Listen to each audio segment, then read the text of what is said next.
ChemCount, my very own app idea for work. I recently just completed the first half of my iOS development course on Udemy, and more importantly, the section on data persistence, which covers saving and retrieving data for your app. This was where I got stuck the last time I did this course. The section is the longest one in the first half of the course, and perhaps even the entire course. But it was very important to me to get through it, because working with and manipulating data is one of the key ideas in my app. So let me talk about my app a bit more. I had this idea for an app that will help me answer a very important question at work. How much chemicals to make?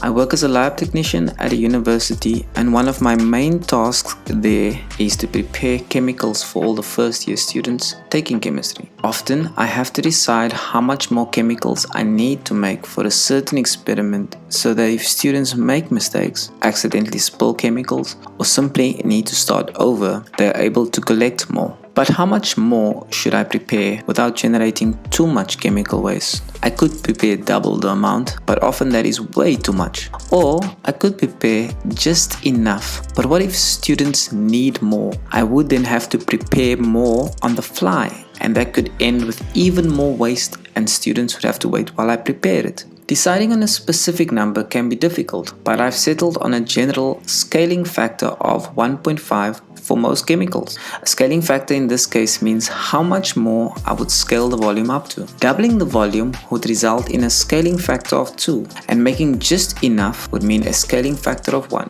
But as I mentioned, simply doubling could be too much, and simply preparing the calculated amount could be too little. So the sweet spot should be somewhere in between for most chemicals. Starting at 1.5 gives me the peace of mind, but I would later find that it isn't always that simple. Sometimes, when using smaller volumes of chemicals, I would need to prepare up to 3 times more.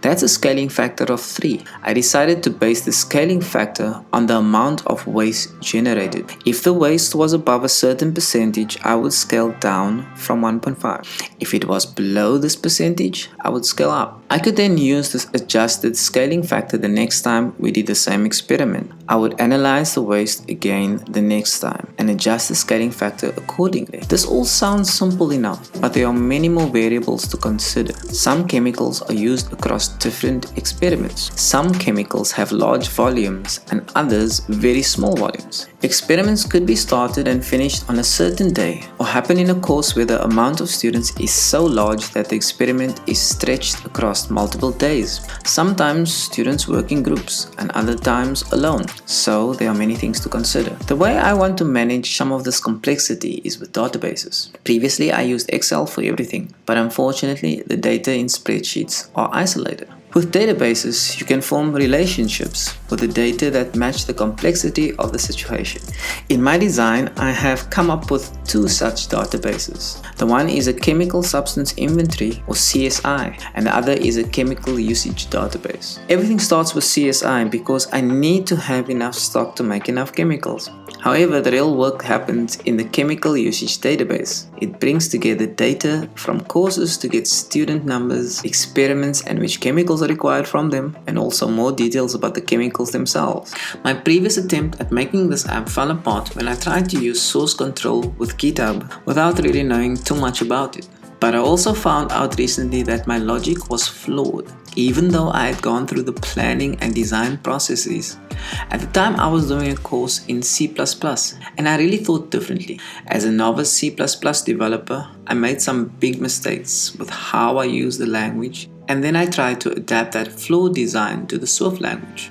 No wonder it fell apart so spectacularly.